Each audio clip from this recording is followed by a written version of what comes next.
Kita sudah lewati pelajaran pertama, kedua, ketiga, keempat, kelima tentang membersihkan hati.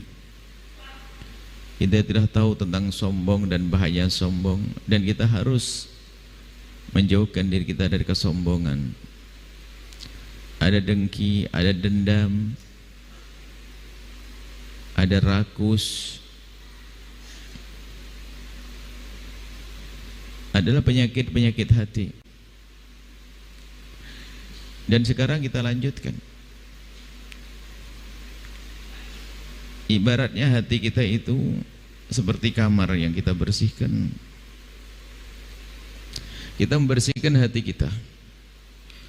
Tentunya nanti ada cara membersihkan hati yang lain lagi, adalah di samping memahami ilmu-ilmu yang telah disebutkan, ada yaitu memperbanyak zikir.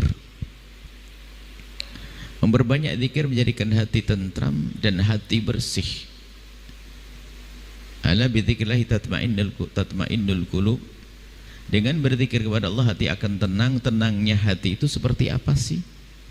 Air tenangnya seperti itu, pohon tenang seperti itu. Tenangnya hati adalah di saat bersihnya hati, terjauhkannya hati dari segala macam penyakitnya.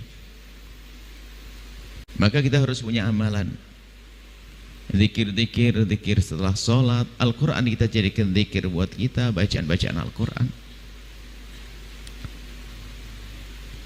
Harus dalam setiap saat.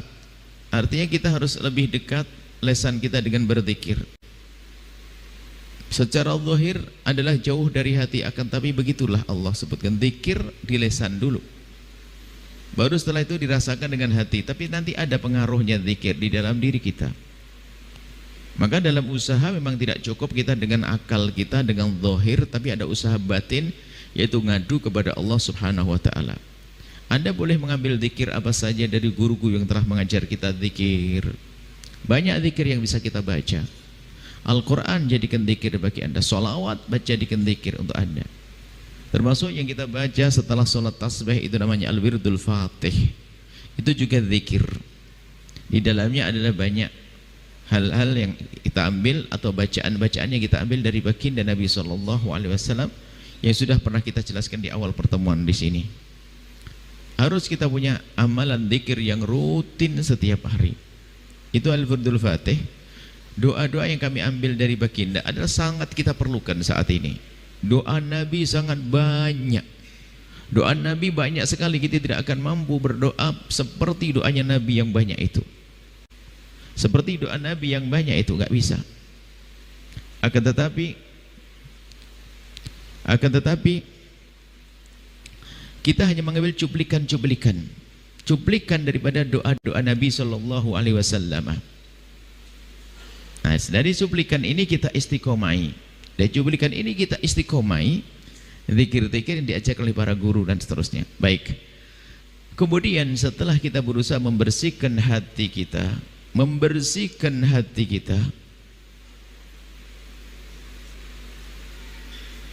setelah kita membersihkan hati kita, ibaratnya seperti kamar yang dibersihkan.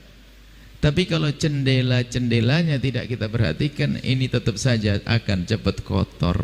Kita bersihkan, debunya masuk lagi. Makanya sekarang kita sudah mulai mengarah ke jendelanya, kita perhatikan. Pasang sesuatu yang menjadikan udara-udara kotor, debu-debu kotor tidak masuk.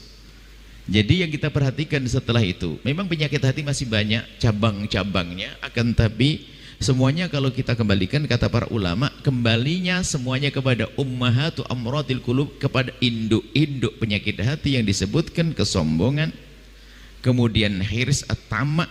Ini adalah semuanya induk-induk penyakit hati. Oke, kita anggaplah yang kecil sudah kepangkas dah, karena induknya sudah kita pangkas juga. Cuman sekarang kita perlu belajar menjaga hati yang sudah kita bersihkan beberapa malam yang lalu.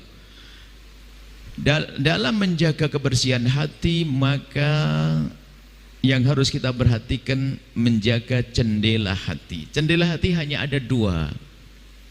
yaitu mata dan telinga kita. Maka apa yang Anda dengar dan apa yang Anda lihat itu sangat besar pengaruhnya kepada hati. Kalau kita biasa melihat yang kotor-kotor, ya masuk kekotorannya ke dalam hati. Yang kita dengar tidak pernah kita seleksi, semuanya kita dengar. Makanya untuk bisa mendengar yang benar yang baik, kita harus berteman dengan orang benar dan baik. Bagaimana kalau kita duduk dengan orang yang setiap hari membicarakan kejelekan orang, maka diam-diam hati kita pun akan kotor menjelekkan orang.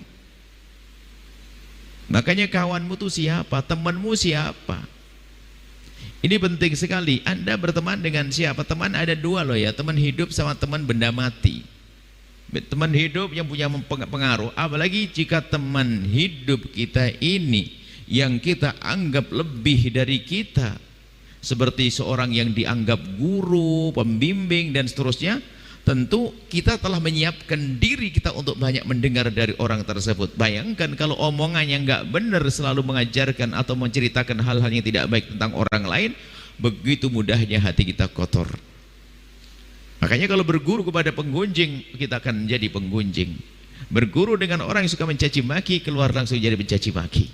Kenapa? Kita sudah menempatkan diri kita sebagai seorang murid yang siap meniru, dan gurunya mengajari caci maki, mau tidak mau kita akan menjadi mencaci maki. Makanya Imam Zarnuji dalam kitab Ta'limu Ta'lim penting sekali dengan siapa kita berguru. Apakah lesannya menjadikan hatiku tentram, pikiranku tenang dan seterusnya? Apakah aku menjadi baik atau tidak? Ini termasuk kawan hidup, guru, pasangan, istri, suami. Suami gunjing setiap malam sebelum tidur, ya kotor hati setiap hari dicekoi dengan cerita tentang fulan terus. Makanya kita harus waspada siapa teman kita. Ini teman hidup. Ada teman benda mati, handphone kecil, laptop. Apa yang kita lihat di balik itu semuanya? Nah ini yang harus kita perhatikan, mata dan telinga kita. Baik, kita mulai bagaimana caranya? Ya kita jaga telinga dan mata kita untuk tidak mencari-cari ketidakbaikan orang, karena ketidakbaikan itu akan masuk ke hati kita, menumbuhkan benci, merendahkan, yang itu semua menjadikan kita sombong ke dia, karena kita dicekoi bahwa orang itu jelek, nggak benar dan sebagainya, lalu merasa aku lebih bagus dari dia. Itu kan diam-diam menumbuhkan kesombongan dalam dirinya. Dan sangat berbeda kalau kita mendengar tentang kebaikan seseorang. Si fulan begini, Masya Allah, si fulan begini, disebut bermacam-macam kebaikan, diam-diam akan tertanam dalam hatinya kekaguman, hingga berubah pada akhirnya menjadi cinta. Hidup saling mencintai. Maka yang pertama dan utama, sudah jangan biasa mencari-cari kekurangan orang lain, alasanmu apapun, alasan apapun. Dan takutlah dengan ancaman dari baginda Nabi, man tatabba'a aurata akhihi, barang siapa mencari-cari kekurangan orang lain, tatabba'allahu auratah, Allah akan mencari-cari. Kalau Allah mencari, ya bukan mencari langsung, Allah akan bongkar kekurangannya. Man tatabba'a auratah, man tatabba'allahu auratah, barang siapa yang sudah dibongkar oleh Allah aibnya, yafdhahu, wa Allah akan rendahkan walau fi jawfi baitihi, biarpun berada di tengah rumahnya. Maka kebiasaan mencari-cari kejelekan orang itu menjadikan dia tidak terhormat di rumahnya. Tidak tahu sebabnya apa. Tiba-tiba dicabut penghormatan dari istri, suami, dari anak. Jadi menjadi seperti sampah di dalam rumahnya. Biarpun kelihatannya dia terkagum-kagum, dia mungkin hanya takut saja.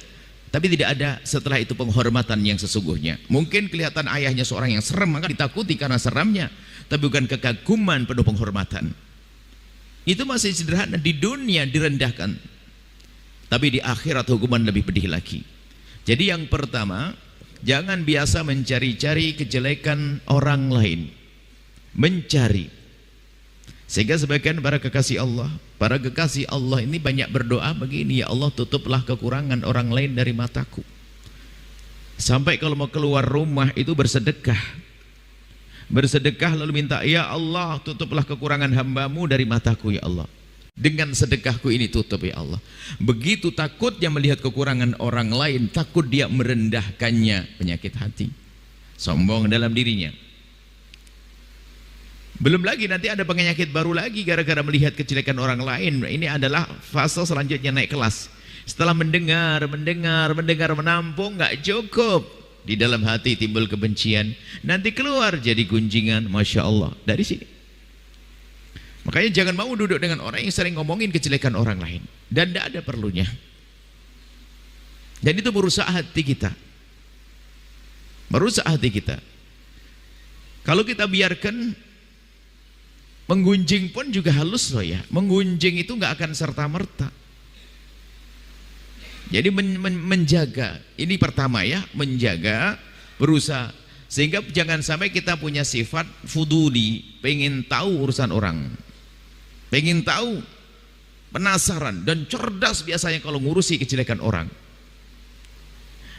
Sehingga para ulama mengajarkan agar kamu tidak sibuk dengan urusan kekotoran orang, kejelekan orang, sibuklah engkau dengan kejelekan dirimu sendiri.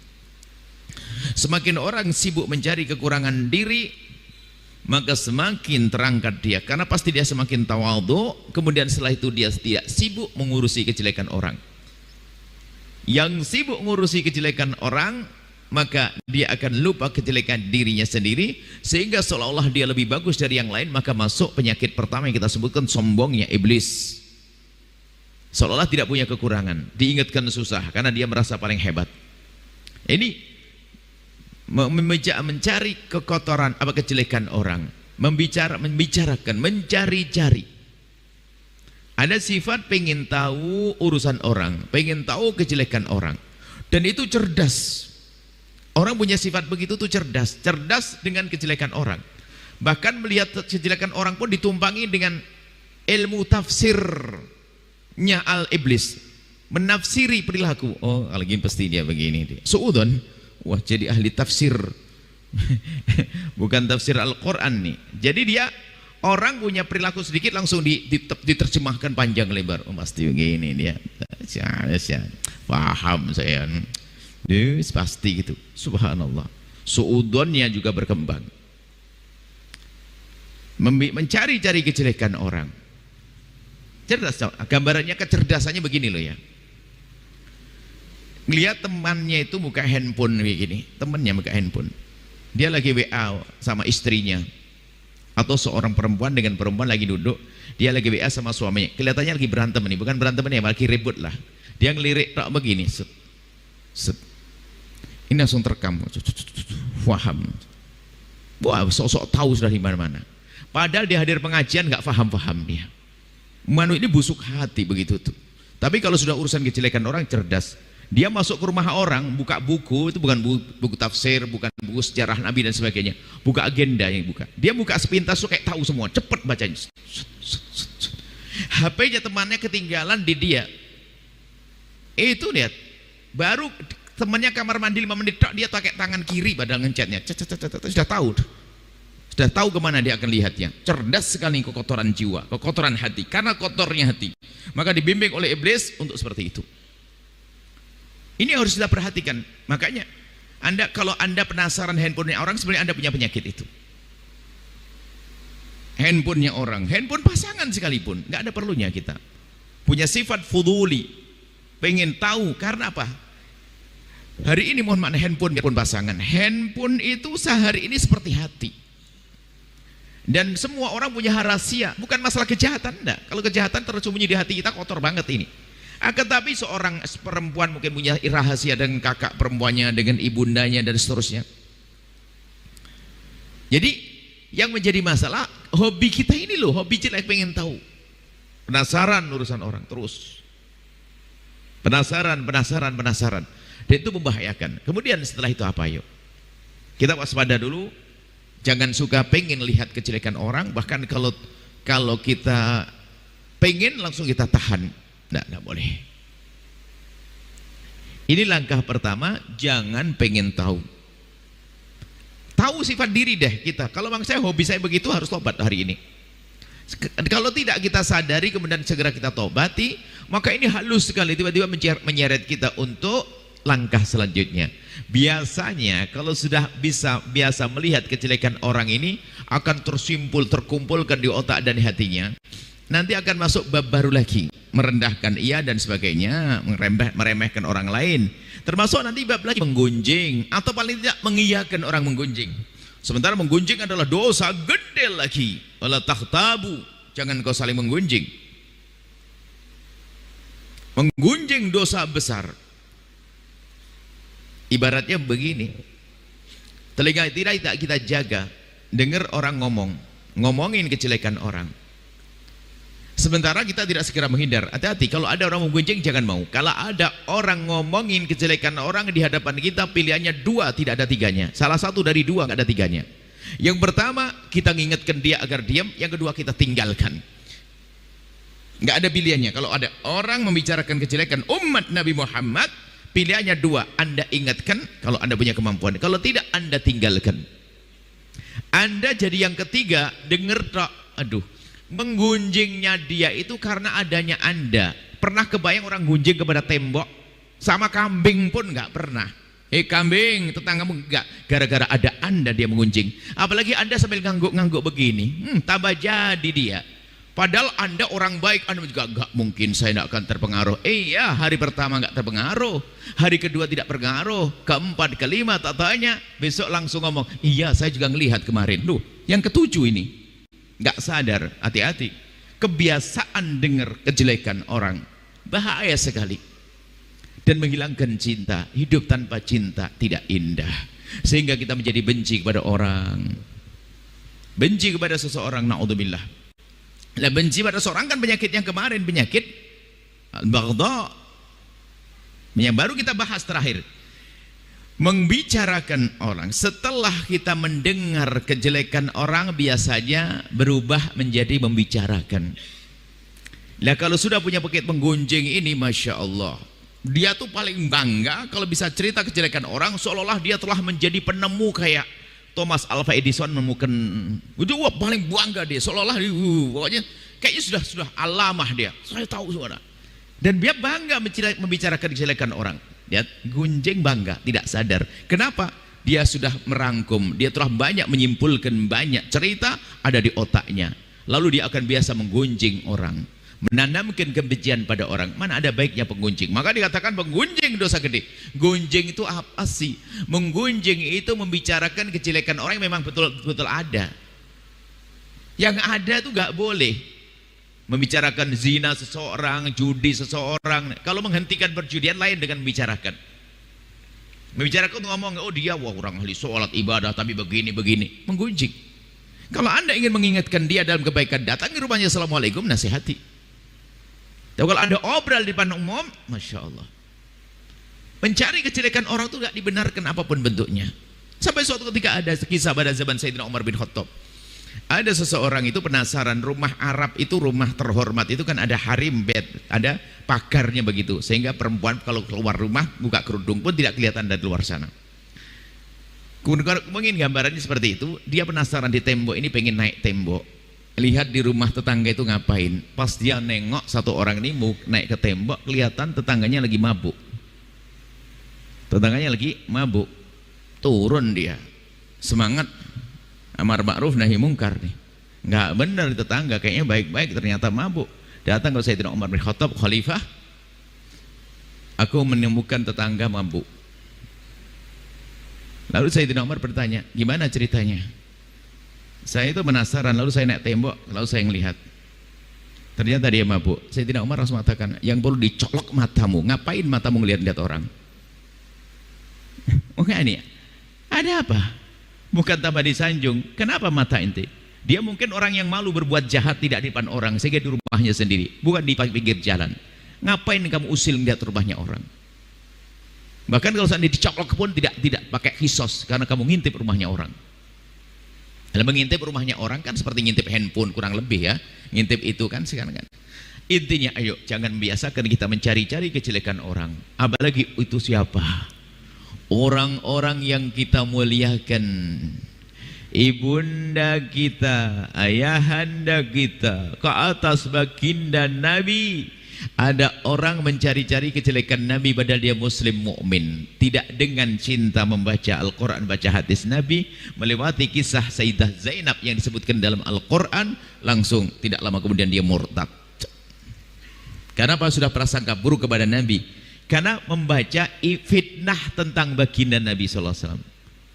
Dia mendengar Al-Quran, benar ceritanya, tapi suara yang didengar dari orang luar tentang Nabi, baginda Nabi dengan Sayyidah Zainab begini-begini. Dia terpengaruh, lah kok dengar fitnah. Setelah itu jangan sok deh kita, wah aku aman sih. Yang merasa aman biasanya gampang kepleset. Kalau sudah tahu di tempat itu licin, kita harus berhati-hati. Maka yang berlenggang, oh kalau saya biasa jatuh tebuk, nah itu jatuh dia. Maka jangan sok, jangan mengentengkan. Selagi itu dilarang, jangan. Tetap aurat akhi, mencari-cari kejelekan orang. Dan ilmu ini berlaku loh dalam segala kehidupan, termasuk nanti di kancah politik. Lihat. Dan itu menjadikan sebab tidak indah. Maka kami selalu ingatkan kok, dalam dunia perpolitikan dah, dalam dunia perpondokan pesantren, biasanya kan kita mulai dari kelas ustadz ya. Ghibahnya ustadz, gunjangannya ustadz dahsyat, pakai bahasa amar ma'ruf nahi munkar di atas mimbar. Ini juga bahaya. Wow. Ini menggunjing di atas mimbar. Nah ini membahayakan sekali.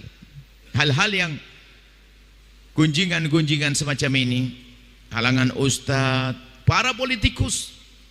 Kami suarakan kemarin kalimat sederhana hendaknya disebarkan. Yang tidak menyebarkan jangan-jangan dia adalah racun jadi politikus, pembawa racun. Kami sampaikan, kalau Anda punya calon presiden, calon gubernur, calon bupati, cukuplah dengar kalimat sederhana. Sanjung calon pilihanmu sesuka hatimu, jangan caci calon pilihan orang lain. Karena kalau hobi mencaci orang lain, pasti hobi mencari kekurangan. Ini adalah bab baru lagi. Lihat, langsung ingin tahu fulan yang mau jadi calon ini apa sih? Sehingga yang direkam benar dan tidak benar masuk ke otaknya untuk jadi bahan bagaimana menjatuhkan lawan. Mana ada kebaikan? Begitu calon presiden, begitu calon gubernur, begitu, ya, enggak baiknya.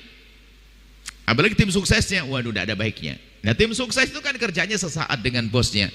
Karena sudah terlatih dengan mencari kejelekan orang, nanti setelah tidak jadi tim sukses itu jadi pencari kejelekan di masyarakat dia. Enggak ada baiknya dia. Dia jadi sampah. Maka dari itu, ayo kita jaga hati kita. Jangan biasa mencari-cari kejelekan orang lain. Setelah seandainya kita menemukan, nah ini. Kalau kita mencari kemudian tidak waspada, masuk bab selanjutnya, menggunjing dan merendahkan. Menggunjing dosa besar. Ada lagi nanti mengadu domba. Pengadu domba itu bisa sengaja dan tidak sengaja loh ya. Biarpun tidak sengaja, ya dia sengaja menyampaikan ketidakbaikan kepada seseorang, dan ketidakbaikannya adalah berkenaan dengan sesuatu yang menyinggung perasaan orang. Tanpa sadar kita sampaikan dari orang lain. Bermusuhan, lihat. Sudah menggunjing neraka, mengadu domba, la yadkhulul jannata qatta, tidak masuk surga orang yang ngadu domba. Dan mengadu domba itu tidak mungkin tanpa sebab. Mengadu domba itu tentu dengan sesuatu, dan sesuatu itu berita. Berita itu tentu sesuatu tidak baik. Kalau kebaikan nggak akan mengadu domba. Makanya ini adalah adu domba, menggunjing daripada kebiasaan orang melihat kejelekan orang lain. Nah kemudian setelah itu lihat, kalau seandainya terlanjur, mohon maaf, ini ilmu baru, ilmu lanjutan, terlanjur menemukan kejelekan orang yang dekat dengan kita, orang yang kita hormati, saudara yang kita cintai menemukan kejelekan, ya kita harus berpikir, kalau urusan kejelekan tentu ada semua manusia. Istrimu bukan malaikat yang tidak bersalah, suamimu bukan malaikat, temanmu bukan malaikat. Lalu bagaimana menyikapi orang-orang semacam itu? Kalau memang kita perlu mengingatkan, tentu dengan cara yang baik, namanya amar ma'ruf nahi munkar. Amar ma'ruf nahi munkar dengan cara yang lembut, kita datang kalau kita mampu. Ini babnya baru lagi, bagaimana cara menegur seseorang yang melakukan kesalahan. Bukan langsung kita obral di depan umum, kamu tahu enggak dia begini, kita harus amar ma'ruf nahi munkar. Tanyakan kepada orang yang menyuruh amar ma'ruf nahi munkar dan mengangkat suara lantang-lantang, apakah Anda pernah kirim surat kepadanya, atau pernahkah Anda datang ke tempatnya? Halus sekali loh ya. Tujuan untuk menghancurkan. Di dalam hati itu kebusukan hati. Kadang-kadang atas dasar ilmiah, kalau itu kalangan ustadz, padahal dengki dan iri ada di dalam hatinya. Karena dia ngiri, dan itu sebetulnya ya antara penyakit hati yang kita sebutkan malam ini tidak tahu lebih dulu penyakit hatinya atau ininya. Apakah gara-gara hatinya kotor lalu dia mencari kejelekan orang? Atau gara-gara sering mencari kejelekan orang lalu menjadi hati kotor? Semuanya. Memang ini satu keterkaitan. Dan bisa saja gara hatinya kotor tadi, lihat senang mencari kejelekan orang. Kenapa? Untuk merendahkannya. Yang jelas jelek semuanya. Maka pelajaran yang lalu harus terus kita jaga, kita amalkan. Tinggal pelajaran kita hari ini, ayo kita sempurnakan. Setelah seandainya kita sudah terlanjur menemukan kejelekan seseorang, ayo kita merenung yang dalam, dia adalah umat Nabi Muhammad. Kalau ada, tanyakan, saya punya hati atau tidak, punya iman atau tidak. Seorang kekasih Allah, Imam Muhammad Al-Baqir, dikisahkan, kita membaca dalam satu sejarahnya, bahwasanya suatu ketika mendengar berita tentang tetangga kampung sebelah, bahwa tetangga kampung sebelah telah melakukan zina. Dengar berita kampung sebelah melakukan zina, tiba-tiba sang imam ini menangis dengan derai air mata. Menangis yang tidak biasa, sehingga yang memberitahu itu ketakutan. Memangnya siapa itu, imam? Apakah itu saudaramu atau kerabatmu atau apamu, ponakanmu? Bukan. Yang aku ketahui bahwasanya di kampung sebelah itu semuanya adalah umat Nabi Muhammad. Itu artinya yang telah berzina adalah umat Nabi Muhammad. Padahal nggak kenal orangnya, hanya tahu umat Nabi Muhammad berzina, sedih sampai menangis dengan derai air mata. Hari ini kita dengar berita kebusukan seseorang, bukan kita menangis, malah kita mencibir, bahkan mungkin kita mudah mengejek atau merendahkannya. Tanyakan pada diri Anda yang sudah rajin sholat Jumat. Di saat Anda melewati kang rumah Anda, ada tetangga Anda yang sesungguhnya dia harus sholat Jumat, tapi ternyata dia tidak Jumatan. Apa yang ada di hati Anda? Pernahkah Anda menitikkan air mata? Atau Anda menengadahkan tangan, mohon ya Allah itu tetanggaku? Anda memohon, berikan kesadaran. Pernahkah berdoa dengan penuh kesedihan? Atau Anda cuek bebek, tidak pernah menyadari? Atau bahkan gunjing, apa? Aduh, tak pernah sholat, neraka. Kita begitu mudah membicarakan kejelekan orang, merendahkan orang. Ini kan ada urusannya dengan kesombongannya dalam hati. Maka jika terlanjur kita menemukan kejelekan orang, yang namanya hidup, tentu kita akan menemukan itu. Maka ayo kita perangi dengan apa? Dengan panjatan doa, bukan kutukan dan kalimat kotor. Dan pribadi antara kita kepada Allah. Tanyakan diri Anda sendiri, supaya kalau Anda ingin melihat hati Anda sudah mulai bersih atau belum, itulah di saat Anda melihat kekurangan pada orang. Kalau Anda melihat kekurangan tetangga, bahkan mungkin kekurangan orang yang paling selati bermasalah dengan kita, dia mengganggu kita, memfitnah kita, tak taunya melakukan satu kehinaan, dan kehinaan membahayakan dia. Lihat, anggap saja ini ustadz dengan ustadz. Ustadz lagi ngedengki sama ustadz sana, penyakit yang kemarin, lihat. Dengar ustadz yang didengki, yang memusuhi dia itu ternyata kepleset misalnya melakukan kehinaan. Wah, tiba-tiba diam-diam di dalam hatinya bertepuk tangan, tuh syukurin tuh. Mana ada iman orang begini? Mestinya menangis. Mendengar berita ketidakbaikan menangis. Maka dari itu sekarang tanyakan diri kita sendiri, kalau kita melihat umat Nabi Muhammad lakukan maksiat, apakah pernah kita menitikkan air mata memohon di tengah malam untuk orang tersebut? Ya Allah, itu tetanggaku baik banget kepada kami, ya Allah, sering aku pakai lahannya untuk parkir mobil kami, ya Allah, tetanggaku yang itu, ya Allah, akan tapi kami dengar dia masih berurusan dengan riba, ya Allah. Pernahkah masuk dalam panjatan doa Anda di tengah malam tentang tetangga Anda yang urusan riba? Atau hanya sok Anda kasihan riba? Apakah apa tetangga Anda yang Anda dengar dia pernah kepleset zina masuk dalam panjatan doa Anda? Doa sangat pribadi, gak usah ceritakan ke orang lain. Sambut, ya nih, sesuatu yang sudah kita lihat dari kejelekan orang, kalau tidak kita tumpangi dengan panjatan doa, akan berubah menjadi ungkapan-ungkapan. Kalau tidak kita adukan kepada Allah dengan doa, maka akan ngomong kepada manusia dalam bentuk gunjingan. Hati-hati. Makanya langsung kita tumpangi, lihat kejelekan, ya Allah, astagfirullahaladzim. Langsung sholat 2 rakaat tengah malam, ya Allah, itu tetanggaku, aku telanjur melihat kejelekan dia, ya Allah, ampuni dia, ya Allah, jadikan itu kejahatan terakhirnya, ya Allah, ampuni dia, ya Allah, tutup aibnya, ya Allah. Biasakan dengan semacam ini. Kalau Anda punya kebiasaan begini, gak akan Anda teriak-teriak di atas mimbar sebagai ustadz lihat kejelekan. Kalau jadi penulis pun akan jadi penulis yang baik, akan jadi juru damai di negeri ini, tidak akan menyebarkan fitnah yang menjadi sebab orang bermusuhan. Jadi selanjutnya adalah kalau terlanjur melihat, kita tumpangi dengan panjatan-panjatan dan doa. Bukan doa kejelekan, doa kebaikan. Dan mari kita amalkan ini semuanya. Anda perlu tengok kepada orang di kiri kanan kita. Mohon maaf, kita kesombongan, kecongkaan. Ini adalah termasuk penyakit hati halus, sombong yang tanpa disadari. Anggap saja kita hadir majelis seperti ini, majelis ilmu, sampai nanti doa dengan dari air mata, Masya Allah, keluar. Mohon maaf, kita melewati sebuah tempat, apa namanya, alun-alun atau terminal atau stasiun dan sebagainya. Ternyata di saat itu di saat kita naik mobil, ada hamba Allah yang diuji. Itu ujian bagi dia. Ujian dia menjual dirinya. Mohon maaf, seorang wanita pakai baju setengah badan. Setiap ada mobil berlalu, dia melambaikan tangannya. Anda tahu bahasanya dia ingin mengajak berzina. Dia perempuan melambaikan tangan. Lalu Anda baru pulang hadir pengajian, Masya Allah, derai air mata tadi waktu mengaji, Masya Allah, lewat melihat mereka. Apa yang ada pada diri Anda? Mungkin Anda berkata, kasihan malam-malam, astagfirullah, malam-malam begini orang badannya, astagfirullah. Mungkin Anda seperti itu. Atau Anda seperti yang satu ini. Di saat melihat wanita semacam ini, tiba-tiba menundukkan wajahnya. Kemudian dia mengangkat wajahnya, menengadahkan tangan, ya Allah, berikan petunjuk kepada itu hamba, ya Allah. Itu umat kekasihmu Nabi Muhammad. Ampuni dia, ya Allah. Berikan kesadaran, ya Allah. Dan mungkin dengan derai air mata, kebayang anaknya, saudaranya. Jangan sampai seperti itu. Dan semoga orang ini diberi petunjuk. Siapa di antara kita yang melihat orang semacam itu, lalu terenyuh hati kita? Mana? Kadang yang ada adalah kita perendahan. Bahkan mungkin dibikin main-main. Mobil pula-pula direm, kemudian dia lari mendekat, dimajukan lagi, direm mendekat, majukan lagi.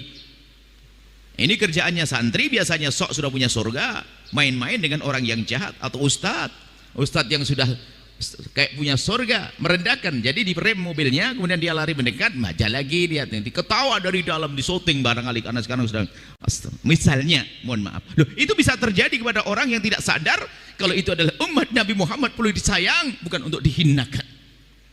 Cara menyayang kita pertama adalah panjatan-panjatan doa kemuliaan untuk orang-orang seperti itu. Ayo sekarang tengok diri kita sendiri. Kalau sudah gini, kalau kita terlanjur melihat kejelekan seseorang, maksiat, dosa, tumpangi dengan panjatan. Itu saja malam ini. Ilmunya ilmu itu, dia riba, dia judi, dia begini. Dia melakukan banyak kejahatan, kita doakan dengan doa kebaikan. Di samping itu akan melatih lesan kita menjadi lesan yang lembut, lesan penuh kasih, lesan yang baik.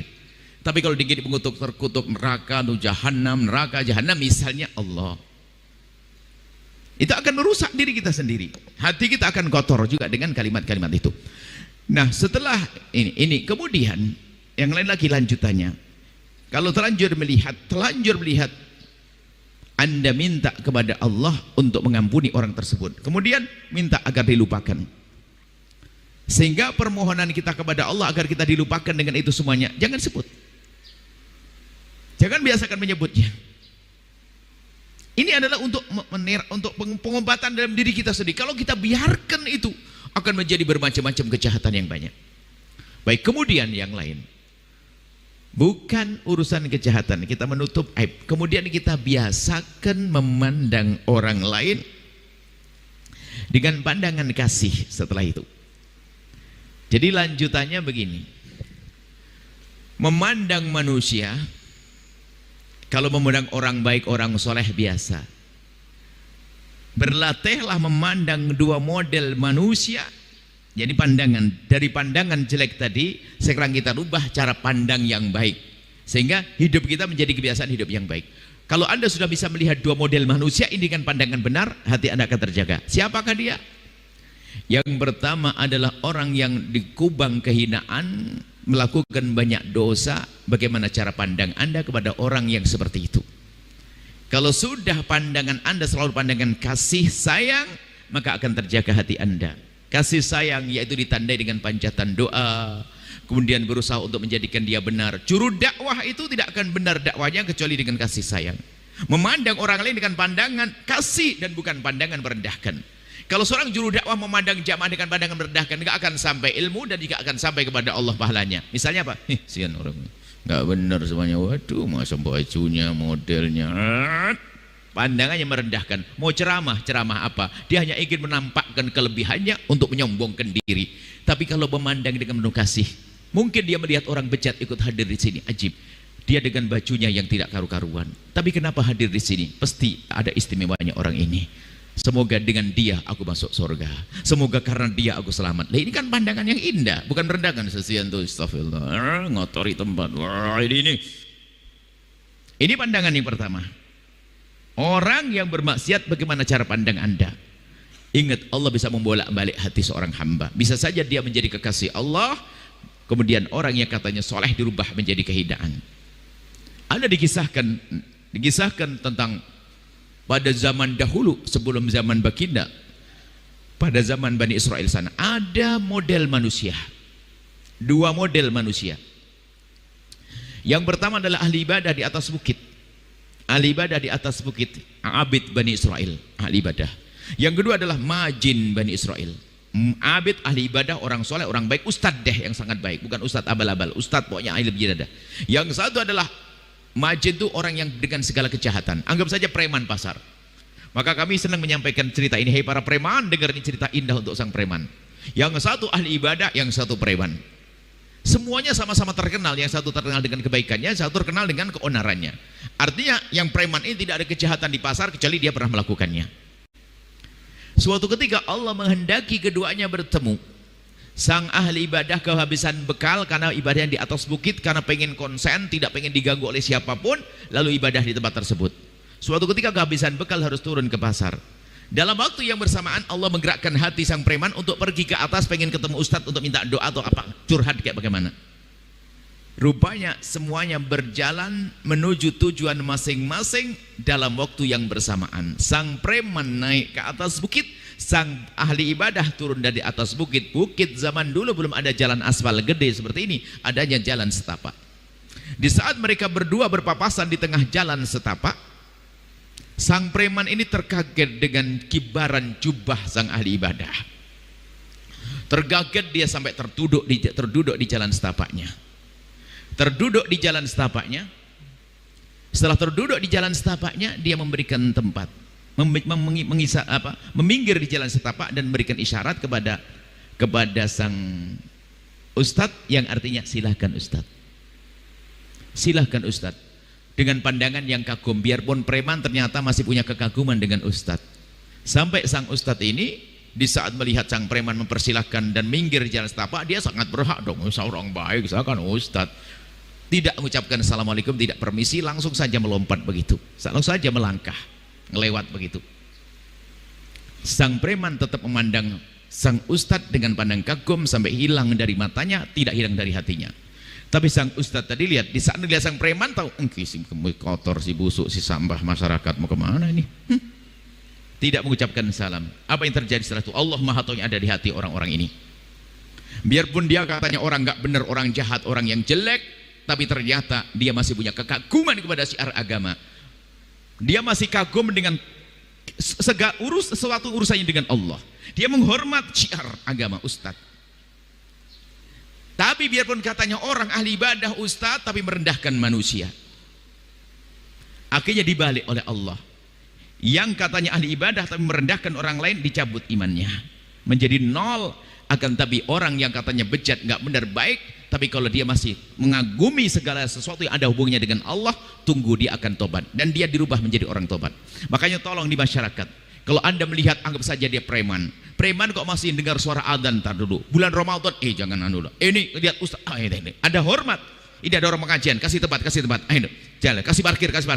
Kalau masih ada preman, badung, badal dan sebagainya, kalau ternyata masih mengagungkan syiar yang ada hubungannya dengan agama, tunggu dia akan tobat suatu ketika nanti. Karena sebetulnya di dalam hati ada ketawaduan tersembunyi, tawadhu kepada Allah. Karena apa? Hubungannya dengan Allah, ahli ibadah dengan Allah, ini dengan Allah, tersembunyi di hatinya, maka dia akan benar. Tapi biarpun jubahnya berkibar, imam aja lebih gede dari ini, katanya ahli ibadah, tapi merendahkan hamba Allah, tunggu dia akan jauh. Kalau tidak terhinakan saat di dunia, akan di akhirat nanti. Maka dari itu, jangan biasa merendahkan orang lain. Kalau kita melihat orang bermaksiat, tumpangi dengan panjatan doa. Tumpangi dengan panjatan doa yang baik, doa kebaikan untuk orang-orang yang melakukan kehinaan tersebut. Jangan biasa digunjing dan diomongkan. Kalau Anda menginginkan dengan cara yang baik, yang indah, dia punya hati loh ya. Dia bukan robot yang kita rubah klik klik klik langsung ini, tidak. Kita sentuh hatinya, kita datang kepadanya dengan penuh keindahan. Kemudian yang kedua, pelajaran yang kemarin, gimana cara pandang Anda kepada orang yang sangat bermasalah kepada Anda. Ini juga mengundang kekotoran hati. Kalau tidak segera kita pangkas orang yang paling nggak baik sama kita. Sama jika kita menemukan orang yang jahat kepada kita, zalim pada kita, jangan biasakan diikuti dengan kalimat kotor, mencaci dan mengolok. Itu merusak diri kita sendiri, sehingga hobi mengolok. Sehingga kalau sudah kita punya kebencian pada seseorang itu, biasanya tidak cukup dia saja. Dia ngomong ke istrinya, diajak menjadi kawan untuk musuhinya, temannya dijadikan kawan musuhinya. Sehingga bukan dia saja yang jahat, akhirnya orang lain jadikan grup memusuhi dia. Nah ini serem lagi, rupanya yang kotor hati bukan dia saja, tapi orang lain diajak musuhi dia. Maka sebelum menjadi penyakit yang menyebar kemana-mana, ayo kita pangkas. Kita biasakan memanjatkan doa untuk orang-orang yang bermasalah dengan kita dengan doa-doa kebaikan. Selamat tinggal caci maki, selamat tinggal olok-olokan, selamat tinggal perendahan. Dia mengganggu kita, memfitnah kita, mencaci kita, dia zalim pada kita. Akan tapi lihat, dia umat Nabi Muhammad. Kerinduan Anda untuk keselamatan dia itu adalah iman. Bukan langsung wah kita marah, kita langsung caci maki dia. Tidak, kita balas caci maki, berarti kita sama dengan dia.